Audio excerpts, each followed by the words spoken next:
Hello, welcome. Thank you for clicking on this video. This video is going to be chapter 5, talking about my job role. Well, it was a one job, but it had like I was working like several different companies of my boss. I'll get into it. It was it was a sales administrator, sort of customer service role. And the official title was sales administrator and web data inputter. I mean, like putting products on like a e-commerce website, basically. But yeah, plus any other job my boss made me do. Because he had like, well, I can't really say much about doxing, but he had like small companies, like what he'd just do. I mean, some would like bathroom, some were just like at his like home or whatever. But I mean, you were basically just like a slave almost. You were employed by the sort of one company, but you would just do whatever he said basically to an extent. Um, like I say, if you don't conform, it's you just get chewed out. Really, you just get fucked off. But yeah, so it was for a bathroom showroom. We had a showroom and we had a online website people could buy off, which was the website was. Well, it was designed by him, but he doesn't buy anything online. So it was apparently my coworker told me when he was designing the website initially, he had like he had the guy next to him who was making the website, and he was telling him what to do, and he had like a ruler on the screen telling him to move like things X amount of pixels to the left or right, or which like we didn't understand that it was going to look different based on his screen, based on someone using it on a mobile, someone on a tablet or something. It was it was just crazy. But yeah, we sold shower trays is my main stone resin shower trays is my main expertise. I could talk about these all day, but there's some nice ones. You got the Aquabella Smart Quiz there. You got the Dossier Doccia Caliza Blanco. Your Limite in the nude color. But yeah, I'd take. And these are just pictures of samples I'd send to customers. But he always had an issue with like me helping people, like helping people too much or something. He'd like get annoyed if I was trying to send someone like a picture of samples or something. Or I mean, people were paying like upwards of 600, and sometimes up to like £1,000 for a shower tray. I mean, it's the least I could do is to send a picture of a sample to show them the texture or the color a little bit better. I mean, obviously, it depends on my phone camera, but I tried to make them as. I mean, once I took the picture once, I could send it again, or I did actually send the physical samples out and we used to send it for a deposit. Um, but yeah, it was sort of like annoyed at me helping people. It was. I don't know if that was just to piss me off or what, or if he wanted to help people instead of me, or it was. I don't know. But yeah, they are nice. These shower trays. They're made in. Um, yeah, it's like a mixture of limestone, sort of rocks and minerals, sort of ground down, and it's mixed with a polyurethane resin. And once that's like a homogeneous mix, and it's sets in like big stainless steel molds. And once that sets, it creates a really heavy, dense, strong material, basically. Um, and you can put the molds, and the molds, there's different designs and there's different textures you can have, colors. Like you can even have a custom REL or NCS color. Um, yeah, I find them really interesting. And there's like the different like where you can put the drain. You can actually trim them down as well, which is the good thing about them. Because the sort of older plastic ones you couldn't do that because they were capped with ABS acrylic. But the stone resin ones, because they are sort of solid throughout, you can trim edges off if your bathrooms, because no two bathrooms alike. So you can trim edges off. You can um, cut all sides off. You can cut curves into them, notches out. Um, yeah, I mean, obviously it depends on your situation, and sometimes the design of the tray you can't obviously cut on the side where a drain is, for example. But we're getting into semantics really. But yeah, I enjoyed them. Yeah, this was like my expertise, if you will. I mean, I could talk about. I mean, a lot of them. But yeah, they're made in. A lot of them are made in Spain, and then they were shipped over. Well, on curtain side of lorries, and then we unload them here, and then we package them back up. Well, no, we don't package them back up. We put labels on, but I'll get into some of the transport thing because sometimes if they were damaged, they'd make me take like 20 pictures of them, and then we'd have to write a 1 hour email to the manufacturer saying, "Oh, it needs." I'll get into that in a minute, but yeah, there's a lot of different. I mean, each one of these would be for a different customer. These pictures, I don't know how long this would be, but yeah, a lot of them are made in Spain, Italy as well. I mean, that's the good thing about the bathroom industry is that there was. I mean, like there was a lot of different countries that specialize in different things. Like some had like radiators, taps. Um, there's a lot of baths made in South Africa. Um, there is actually a lot of there is a fair amount of stuff made in the UK actually, which is nice to know. There's like resin molds manufactured in the UK, which is it's nice actually. But yeah, it was interesting experience because being in customer service, so I've been behind the thing. I've been behind like live chats and I'm answering phones. I mean, I had a fear of answering phones before I mean, I still kind of do. I needed the money, so I was like, I'm gonna have to face my fears and just get on with it. But that was another thing. He he'd try and pick me out on faults every time I'd answer the phone, and I was new, and he'd like reduce me to tears because he he'd like well not shout at me, he'd just like shame me for not I didn't answer something or get information from them. But I was just like brand new, and it was from the very beginning. It was just working up this like no, so they plant this seed of doubt in your mind, and they carefully grow it over time, over years, and then once you begin doubting yourself in one area, you start doubting yourself over multiple areas, and then you just doubt everything in your life. Even non-work things, it just becomes a mess really. But yeah, it was nice to be on the um, behind the company, behind the scenes, like seeing like the logistics side of things, the um, like dealing with the uh, pallet networks and stuff like that. Because I mean, that's another thing with the bathroom industry is the shipping of these items. Because there's a lot of fragile goods like pottery and ceramics, and even the shower trays are. I mean, they are strong. They've got a lot of they're good compressive strengths, but tensile strength. Um, and if you dropped it on its edge, it'd be like a plate. It can. I mean, it would take a lot of force. I mean, it's not as fragile as a plate, but you know what I mean. Like it's strong like a plate would be, but if you smash it, it would break. I mean, they are quite heavy those shower trays. You're talking like upwards of like 50 to 100 kilos, and it's not just the weight. It's like some are like 2 meters by a meter. Like they are not. They're not exactly these things to maneuver. But I don't think people. I mean, I think people they buy them online, but then you got to realize you got to get these things upstairs. Um, but yeah, that was. Oh yeah, I also help people like spare parts, like the replacement waist covers. But yeah, we're talking about the logistics. Yeah, because with the bathroom, because a lot of fragile goods, and you can't send it on like a regular courier, like sort of Royal Mail or DPD or something like that, because it's too fragile, and they're sort of not. Well, it's not they're not careful, but they're not sort of meant to be used for that purpose essentially. But then you've got the other end of the spectrum, which is pallet, which is it is pretty well looked after palletized goods, but it's more so for volume. And you send in individual items like a basin or a toilet, that's too costly. Oh, excuse me.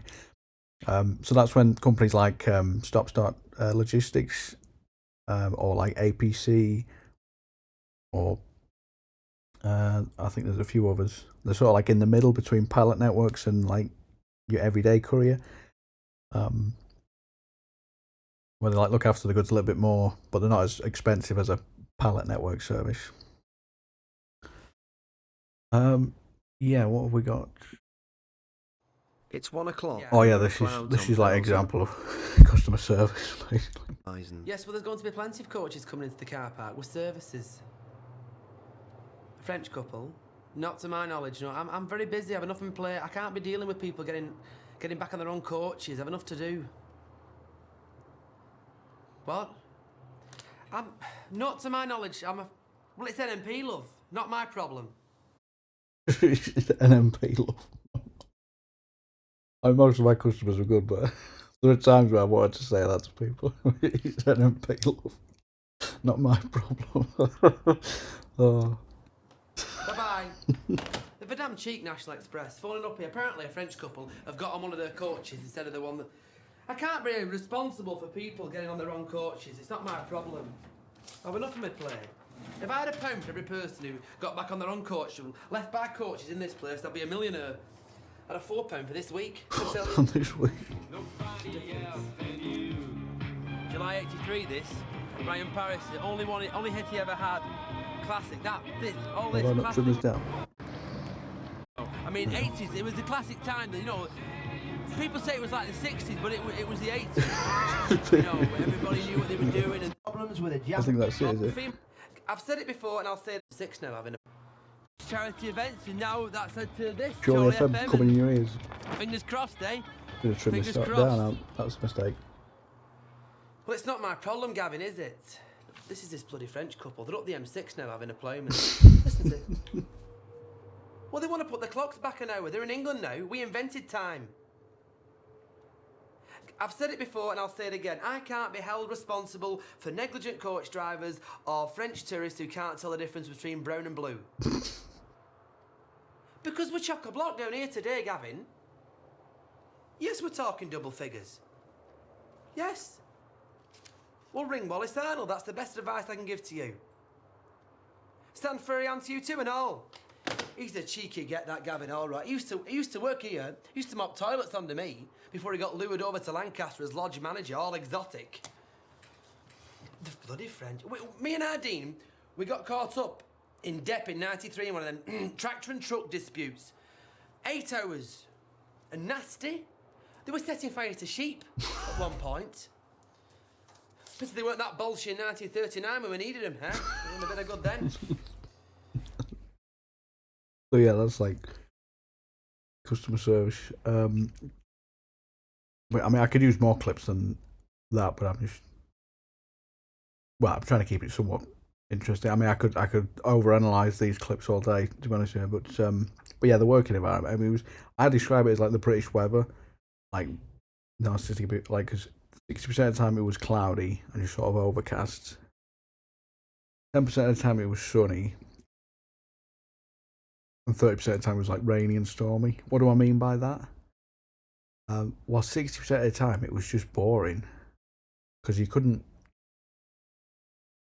You'd have to sit in the. Well, it was only like 4 of us who like worked there, 4 or 5 of us. We'd all be in one room, and if he was in that room, you couldn't talk. You couldn't. There was no music. You know, you couldn't do anything fun really. Like you couldn't talk about non-work because you weren't talking about work, and he couldn't talk about work because then he'd hear you talking and then get involved and his ears would prick up. Yeah, it was just really boring, like majority of the time. 30% of the time rainy, stormy. That's like when shit was bad, like, you know, he'd just like go off on one, or you know, start pressuring you or wanting an answer like immediately or something. Like that was a shit. And then 10% of the time it was actually fun and good. And that's the thing with narcissistic abuse. It's not like bad 100% of the time. Because if it were, you would have left day one. It's more subtle than that. That's how I like to describe it. It was boring towards the end because everyone just started leaving me. well, not leaving me, but like just leaving the company, and then it was just me and him towards the end, and I was just like I found myself just not laughing. I had no one, like no work buddy to talk to or do anything. Like it was just depressing. But yeah, another thing that annoyed me when he'd always ask me like help with something. I'm like, what do you actually want help with? Do you want help with this thing or the XY problem that you're asking for? Like this one, like he's asking how can I stick chairs together? We have the tape. He's like trying to find a solution to get the chairs together, but the actual problem is he wants the balloon. I can't really give you an explanation, but like, I'd clock on like, oh, he was wanting to ask me,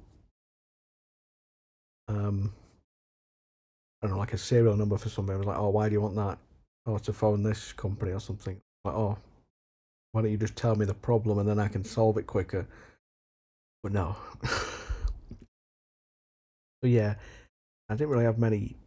Well, I had some holidays, but the thing is, like, it was that sort of like high pressure. You almost didn't want to leave because you'd know there'd be like a mountain of shit to get to when you get back. So, and then when you were on holiday, or at least in the first couple of years, I was there for like 4 years. In the first couple of years, I was always on edge, like calling me at like weekends and stuff like that. Eventually, he stopped that because I think he just pushed like whatever he can get out of you. Sort of have to keep pushing back, if you know what I mean. Yeah, I was only on minimum salary, 1,400 a month. Was it worth the abuse? I mean, in the end, yes, because that actually leads on to something else I discovered in my life. The abuse at work actually proved beneficial. That sounds weird, but yeah, we'll get into that.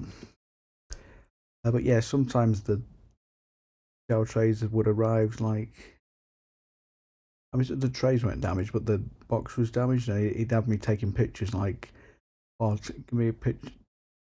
He'd like lift it up, and I'd have to take a picture. And he'd be like, we'd have to send like an email, like a 2-page email saying, oh, you need to put the screws in every 10 centimeters, no more, no less. And he'd just make my life like hell for no reason. I mean, he has got a point. I always agreed with him. The packaging, the packaging when it leaves the factory is fairly decent. I mean, this is a rare occurrence. So this is not like how it always. This is me cherry picking some examples. The trays. Sometimes they were fine. Sometimes they were damaged. I mean, you can use a touch-up kit. There's like a paint and like a catalyst, and you mix them together, and you can actually paint over the trays. And some have like a little resin putty, and you like mold it, and then it hardens, and then you paint over that, and it almost looks as good as new, really. Or like, you won't be able to tell if I didn't tell you. You know what I mean? But it's more so about the, like, he did have a point with the condition, and this want to talk about like stress along the line, because if like with this damage, if it looks like really damaged, we have to open it up, inspect the tray, because the tray's damaged, and we have to send it out, and it's broken when it gets there. We're gonna have to get it all the way back, find a replacement. There's all that time, effort, money involved. So he had a point really with, well, it's not just the manufacturer. He had a problem with the manufacturer, but it's more so the hands it passes along the way. And I'm not blaming logistic companies for this because I know it's such a high demand. But what I'm saying is, if every step of the way this tray, well, not just this tray, but fragile goods or just, well, any goods really, if it had an extra like minute of attention, being like forklifted up and whatnot, and like there was zero stress in the world, to do a job properly, and things were like organized. Think of how many hours that would save at the end user, because we wouldn't have to open these things, we wouldn't have to check them. I mean, obviously surface level checks, but you know what I mean, because that took us hours because you have to take the screws out. We'd have to sometimes he'd have to put like an extra bar of wood in. That takes a lot of hours. I mean, think how many hours that would save if every step of the way it only took an extra minute to put down and lift up carefully. That's what I'm trying to get at. I'm just thinking, think of how much time we would save in the world if we just took a little bit of care each step along the way. But yeah, I did try and do improvements. I mean, yeah, this is like a sketch of a Liso frontal framed. I don't have a picture of it. But yeah, I went from, because you can actually cut these off, and you can actually get them cut at the factory for like a bespoke cut. They will do it for you, and they'll repaint and redo the edges smoothly. If you cut it in your own home, it would be, well, it's not rough, but it'll be like an exposed edge. So you have to put that up against a wall that you won't see if you've seen the edge of or if it's flush into the floor, you wouldn't see it. That's another way you can do it. I could talk about shower trays all day. But yeah, I did I did try and improve the thing, because this software is, I think it's Smart Draw, and we'd have customers that come in and he'd have me doing floor plans on bloody Excel using cells, and I would have to use the the border text, like the thicker borders on. I would have to make floor plans in Excel, and every time you'd move a thing, you'd have to move the entire wall. You'd have to move each thing. Like, I mean, Excel's good, but it's not a floor plan drawing service by any means. And he'd like get fucking angry with me because I weren't doing it quick enough, boy. You cannot do it quick enough. And that's why I found Smart Draw, and I do some like trays for people. But yeah, you can cut them down because they're made in like even mold numbers, like 100. It's like a meter. You see at the top there, 1 meter by 700. Oh, sorry. Yeah. Sorry, I always say I'm weird. I know what I mean, but 1200 by 700, like 1400 by 700. They've got different weights and thicknesses, but yeah, they can get quite heavy. This is a better image. So yeah, they're made in even mold. So if you wanted you'd buy the bigger size and then have it cut down to the certain size, basically. But they are quite interesting. Here's one of the manufacturers. Do that. But yeah, there's the a stainless steel mold, and then they sort of spray it with the paints.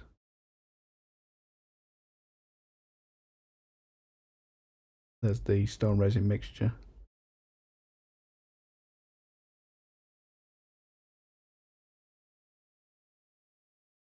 Oh, and there's some hydraulic. Oh my, that would be so much easier to use. Bloody hydraulic. Oh, there's them sanding it off.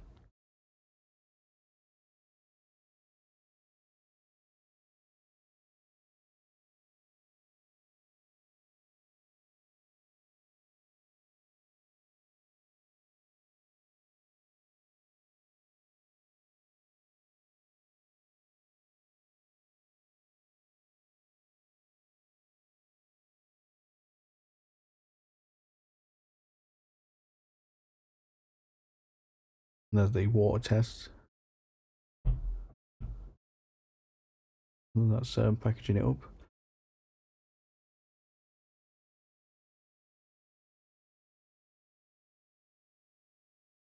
But yeah, I did try and improve things. I mean, I like shower trays, and I wanted to improve the website, but I made these.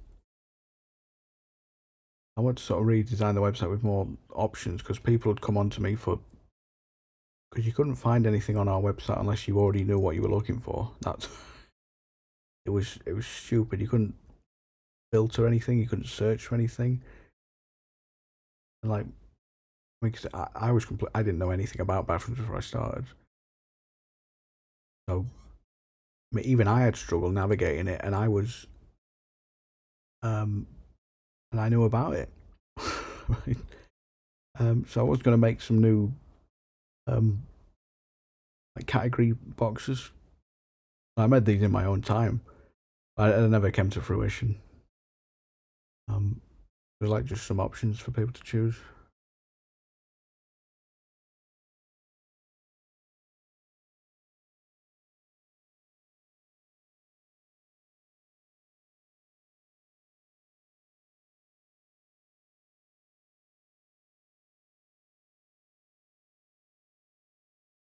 I was just trying to make it, cause I tried explaining it to him, but he was like, when I said that the less clicks it has for someone to buy something, the better, but he wouldn't see it like that, basically. He only liked the idea if it was his idea, basically. But yeah, I like, there's some decent stuff. I like Roberto. I mean, that were another thing, like KBB. I never had any formal training, or I wasn't allowed to go to any of these events or anything. Like it was, we were just there working. There was no like reaching out or anything like that. But there's some. Like, I wanted to go to some of these events. I mean, Roberto did invite me to the. If I was ever in Spain, he said, "Oh, coming down to the factory," and I would love to go and see where these, like the manufacturing process. That would be amazing.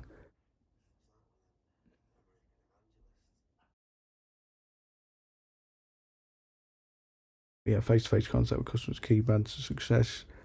Um, those retailers, the human touch has always made a difference. But yeah, I'd like to meet. I think with Jack Wigley and Roberto. Yeah, I like. I mean, Roberto. He did offer us an option to dock some shower trays at one point, but the boss weren't interested.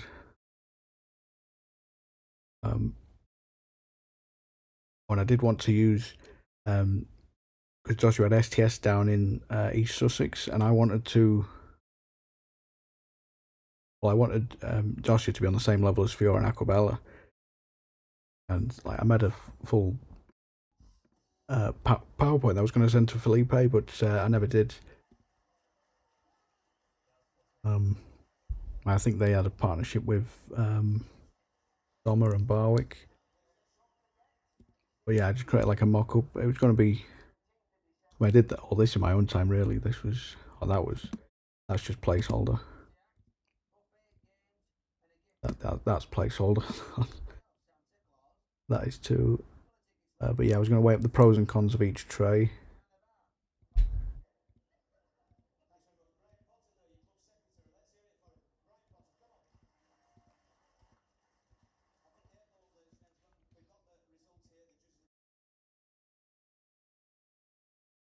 I was going to suggest which ones like we should stock and whatnot.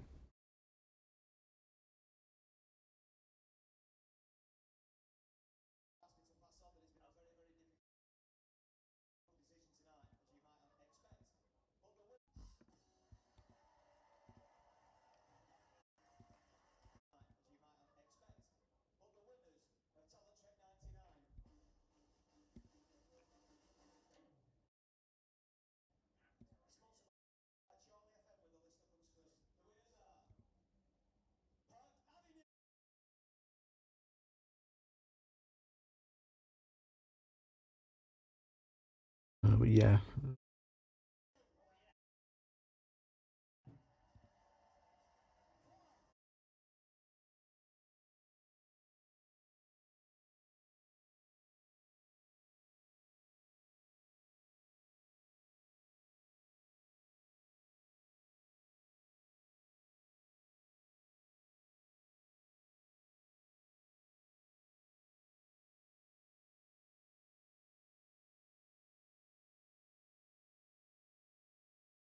right. So I wanted to cut that out. The episode was going to get interrupted.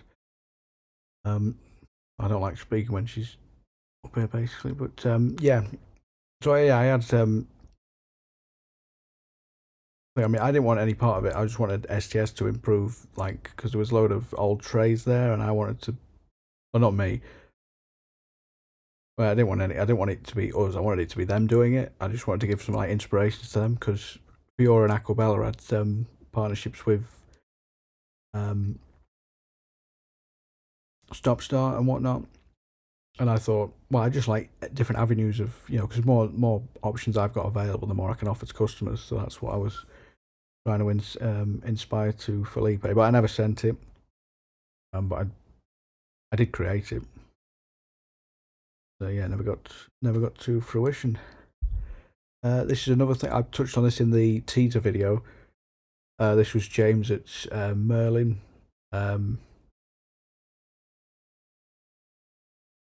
Yeah, he's leaving because he was our telesales manager. So he would like help me checking stock and answering any like installation questions or queries or anything like that. But yeah, there was one time when he was, well, we'd put an order in, but we'd missed off a waste or a panel pack kit, and each the shipping is £45 ex VAT we have to pay. So it's not cheap. That's sending direct to customer. But I sent him an email once and I said, "Oh, genuinely sorry. I think we forgot to put this on. Is there anything you can do?" And he actually came back and says, "You know what? You need more honest people in this world," and he offered to do it for free, and that stuck with me ever since that moment. Like, and it taught me an important lesson that honesty does actually get you places, even though it might not seem like it in today's world. I mean, that's what this video is based off. Honesty. I'm just telling my honest life as transparent as I can be. But yeah, there were other things like, I managed to use Pythagoras in my day job, which I was so nerded over this. I was like, oh my god, a real world example of using maths. Amazing. Like a squared plus b squared equals c squared. Because you need, we used to say that you need like a minimum of 500 mil either 500 mil gap minimum for a shower. Depends how comfortable you are, like walking in or sidestepping in. But yeah, my co-worker, once I started pulling out like algebra and whatnot, she was like, "What the hell? What the hell are you doing?" I was like so nerding out. But yeah, this is another one. I'll just flick back a second. He gets me doing the most insane tasks. Because one time, because we were at it's based near the airport, and Doncaster Airport, even though it's closed when it was open, it's all double yellows everywhere because it's like an evacuation zone, and you can't park within a certain radius of it. And there's there was a camera van that would drive around and take pictures of you and give you a penalty notice if you were caught stopping in a prohibited zone. So I think it was either him or his wife that stopped one day, and then he must have had the letter with him, and then he goes and he goes out in the car, and he comes back like 5 minutes later. And he says to me, he says, "Oh, come with me." I was like, "Where are we going?" He was like, "Oh, just come in the car. Just come." I'm like, "Okay then, right." He drives me, and it's literally only down the road. It's the end of our sort of street to where they got the penalty notice from. And he takes me out. He stops me there, and he's like, "Oh, can you see any lines on this road?" I'm like, "Well, why are we stopping here?" It was like he was trying to prove, well, not a point to me, but like he was stopped in the exact same place that his wife had stopped, or he had stopped. I can't remember. Anyway, so as he's showing me where they stopped for the first parking ticket, you'll never guess. I can't really zoom in, but the camera van comes by and it flashes us a second time. So now he's got the first one to get the first notice, and then he's got the second one where I'm on it. Like, it's just like, oh, you couldn't make it up. He was showing me where they got the ticket, and then the guy comes by and gives us another one, basically. Yeah,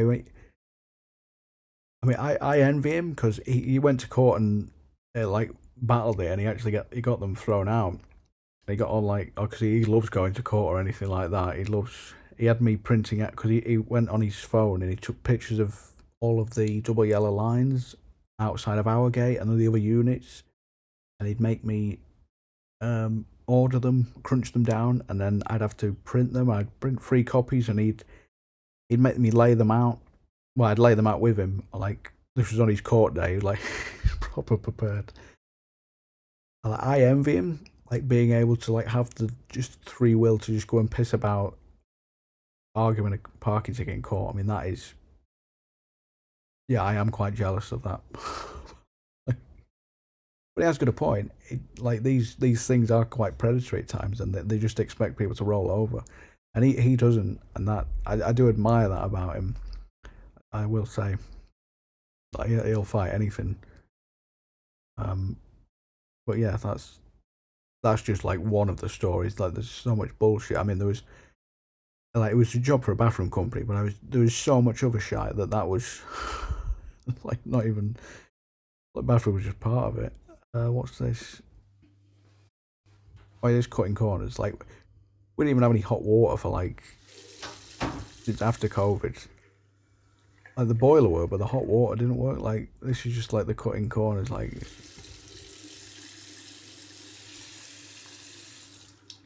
it's like, you know, like shit would just get left like to the last minute. If we didn't need doing it, like everything was just falling apart really. But yeah, I went and did this in the next and in the teaser video. But the best way I would describe him is he was a mix between Brian Potter, Mr. Burns, and Mel from Benidorm. Like I said, Brian Potter because, well, I've got some clips later on, but like he was Brian, I was like more like Jerry St. Clair. And Brian would like do anything to get his way. But there is another thing I'll mention that he has familiar with Brian. He's a bit like Mr. Burns and like Mel, because they're like business owners. But I mean, Mel almost died. Like, oh, that's a clip on. But yeah, this is one of them. This is when he's. If you imagine, I'm like Mick in this scenario, and he's Mel. Is that him? Yeah, that's him. He's in property. He's over here tying up a few deals and he's off tomorrow. Marcus Snelling, business intelligence consultant. What does that mean? Which means he's got his fingers in a lot of pies. So is he. Don't mean you should buy an house off him. Told him I wasn't interested. Never show all your cards at once. Oh, I'm supposed to be relaxing today, but it's hard to switch off. You like me, workaholic. Workaholic. Yeah, he'd always brag about how much he worked and whatnot, but yeah, once you see behind the facade, it is laughable. Oh, yeah. My business associate, Mick Garvey. Nice to meet you, Mick. Marcus Snelling. Yeah, I've heard all about you. Oh, yeah, you've been talking about me, Mel. Well, I just mentioned you were in property. Yeah, it's a real shame it's not your thing. I've just heard of another property available to me, but I've only bought the cash to secure the one I knew about. Shame, but only take 5,000 euros. Oh, well. Life's a bitch and then you die.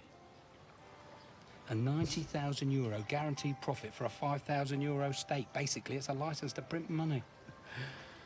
How'd you work them figures out?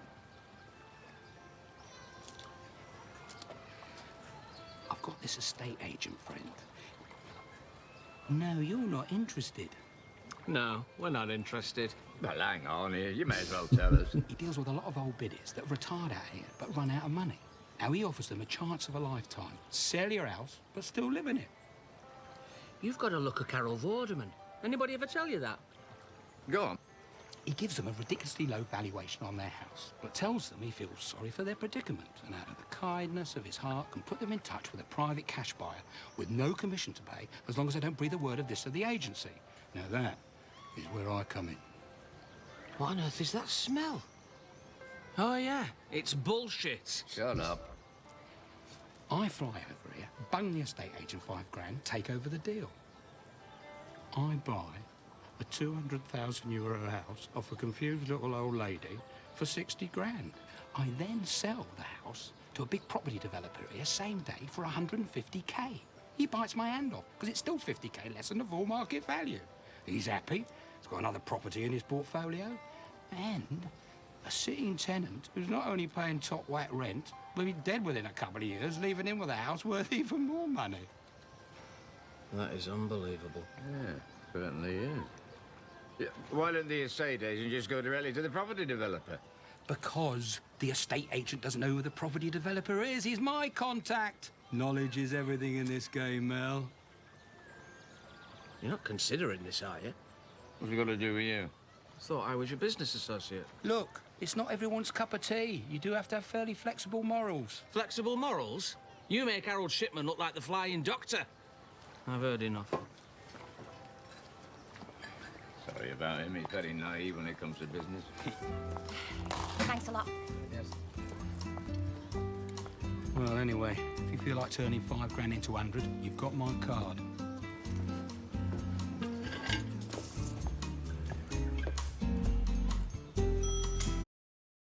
But yeah, so it was like Mel in that regard with like business adventures and whatnot. And this is like another example.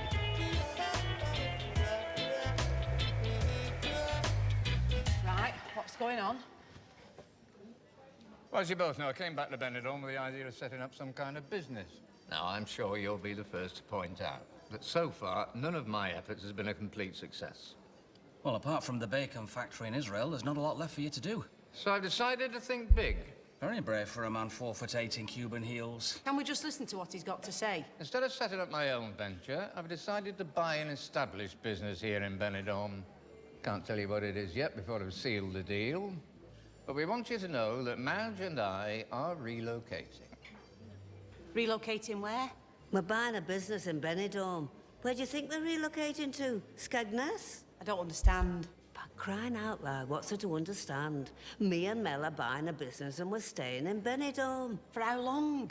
Permanently. You can't just not come home. We need to discuss it. Why do we need to discuss it? What's it got to do with you?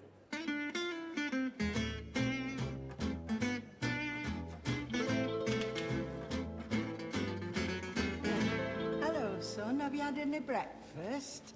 What do you think you're doing? What do you mean? I've only just been let out of the police station.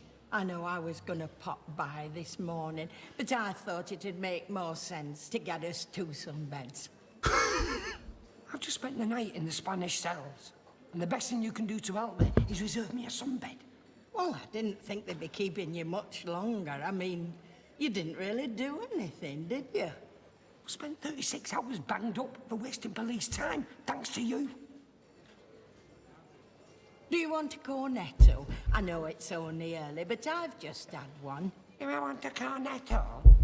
No, I don't. Don't want anything from you. That's me and you, finished. Do you understand? What about a strawberry, Miffy? You like them? That's like an ice cream and an ice lolly in one, isn't it? Are you not listening to me? It's over. I'm moving out when we get back. Moving out? Where to? Where will it go? As far away from you as possible. Sounds like me. But it's an ice pop. There's no Oh, I didn't calories realise in that an bit was ice in it. pop. I left this on for this next bit. All I'm saying is it's just a bit sudden. Maybe you should come home for a couple of weeks and think about it. Can I live in Spain with you, Nana?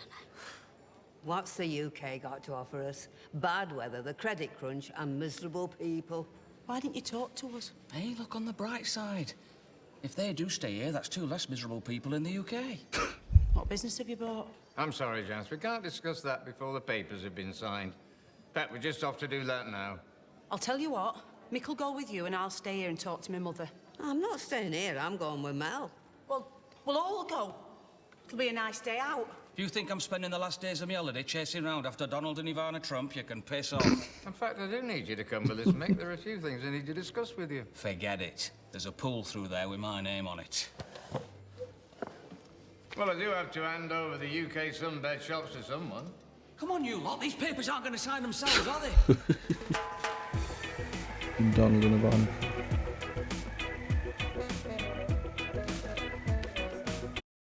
But yeah, it was also like Mel, because Mel had a lot of accidents like my boss did, almost. Hola. Hello, hello.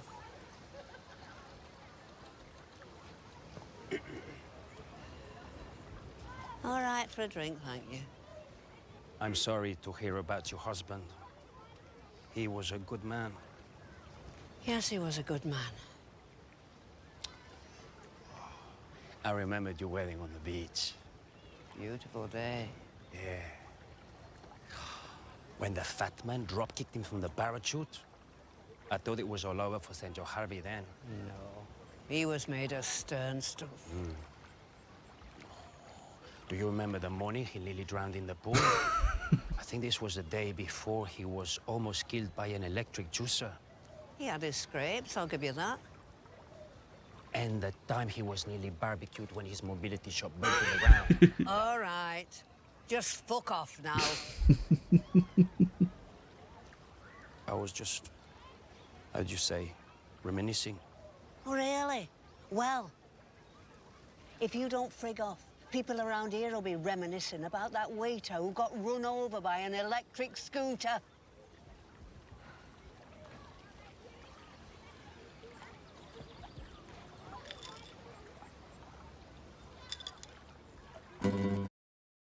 But yeah, I mean, my boss, I mean, he was run over on his own property by another car, right? But he got like his head damaged or something, and he almost died from COVID. Like he went like proper. Oh my god, I've never, like that was single hand. Like I've seen what like that could do to someone. How he's still alive, I don't know. He looked terrible. I mean, he bounced back from it, but yeah, I've seen how much like that can do to someone. But yeah, he did look like Mel in a way. And if you want to know what I look like a weird hybrid of like Mr. Beast, CoffeeZilla, and like Elon Musk. And that's not a joke. Like some people call me that on like when I've been on a night out or something. I'm like, I don't really see it personally, but I mean, I can see a kind of mix of both, or all three of them, sorry. I mean, personality-wise, I mean, by the end of the video, I could make an argument for all three of these, but I'm more of a personality of Jerry St. Clair, Jamie of Ultimate Force, and Wally, obviously from Wally, which I can't really explain now, but there is actually an Eve in my story, which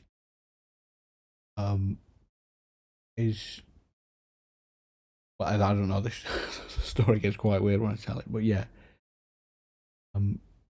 What else is there? So the king said, oh yeah, this is another example from Phoenix Nights, and it wasn't all bad. Well, I'll play this clip and I'll explain it afterwards. He said, "No, you pillock." I said, "Ping pong balls, not King Kong's balls." You're shit. Get off. They spoilt her lovely teeth when they put a mouth in your arse, didn't they, eh? What? Anyway, ladies and gentlemen, on with the show. He always ceases to amaze me, Kenny. We welcome our next act. Well, ladies and gentlemen, I've had a great night. This wasn't it, like, you know, but I've had a great night. Hey, Grandad. Your jokes are as old as you. So what are you into? Your mother. My mother's dead. Did she hear your act?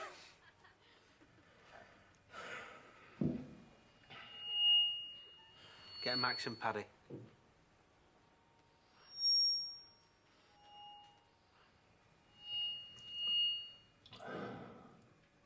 I can't believe it, honestly. It's amazing. 100 million sperm. You were the quickest. There's no justice, is there? At least I'm funny. Sorry? I said at least I heard you, son. I'm just sorry. You're going to save your breath till later on for blowing up your girlfriend. You know, you lot make me sick. You think you know it all, don't you? You don't. When there's a knock at the door, why do dogs always think it's for them? What exactly did cured ham have? Why did kamikaze pilots wear crash helmets? I have no idea. Are you? When they circumcised you, did they throw away the best bit? Hey? It's funny, can you hear them? Listen, laughter. It's not a coincidence that when I finish talking, they laugh. Blood went to the doctor's. He's got a steering wheel stuck down his underpants. Doctor said that looks painful. He said it's driving me nuts. Driving me nuts. Hey, come on, beam down, Planet Comedy, son. I don't know where you are. Hey, listen, I'm a little teapot, short and stout. Here's my handle. Here's my... Oh, my sugar bowl. Hey, what? I was in the butcher's. I said, where's your assistant? I said, I sacked him. So why have you sacked him? He said, he kept putting his willy in the bacon slicer. I said, oh, what happened to your bacon slicer? He said, I sacked her and all. I said, love it. You're not funny. What's your name, son? Any idea? Stu. Stu? Short for stupid? Well, Stu, this might come as quite a surprise to you, but... This is a new top! New top? Taking the piss? Look, an extra from Tanko. Don't go out on bonfire. Hey, go out on bonfire night, they'll sling you. You'll be on. Hey! You push him, son. You push me. And me. And me. And me. And me. And me. And us. And me. Right, you lot. Out. Before I knock you out. Sling it. Go on. You're not welcome. All of you leave. I'm not going until I get a refund. Kenny, you best make him a bed up. I want my money back. I want a moonwalk, son, but life's a shit house. Out. Leave it, Stu. Wouldn't come back here anyway. Come on. Good. You're not welcome. You're bad. Oh, everybody, here we go. Come on. This is the one. Bye-bye. Hey, come on, get out. On, do something.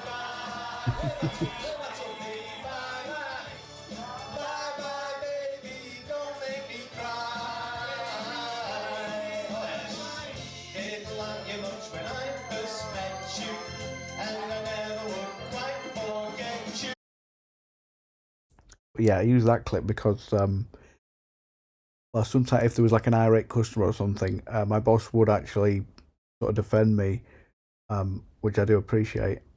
Like he'd take all the aggro basically. Like, well, I think it's sort of like a narcissist in a way. Like if their supply, like me being the supply to him, if I'm being threatened, you know, his supply's being threatened because I'm being threatened, so he'll sort of stick up for me in that sense. But yeah, so it was good and bad. I'll get more into the sort of lower bits in the next episode, or the next chapter, sorry. But yeah, I'll leave it there for now. But yeah, thank you very much for watching, and I will see you all next time. Bye.